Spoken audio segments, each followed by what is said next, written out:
Hey guys, this is Northville Tech. In this video, we're going to learn how to remove a credit card from your CheapAir account. If you don't have a CheapAir account, we will put our affiliate link in the description below for you to sign up. We will also put a link of some of our partners who offers cheap flight tickets. To start, open the website, or click our affiliate link in the description below. Once you click on the link, you will be directed to this page. Here, you will see an option for Sign In. Click on Sign In. Now, sign in with your email and password. Once you're signed in, you will see several options at the top right corner of the screen. Click on the option that says My Profile.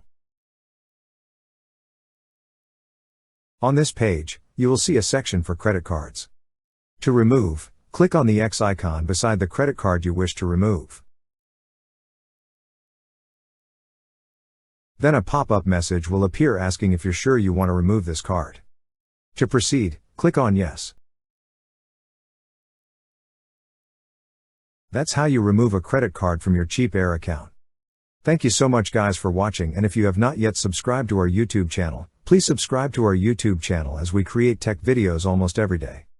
Also, check out our website northvilletech.com for great tech articles, and our recommended resources in the description below for various sign-up bonuses.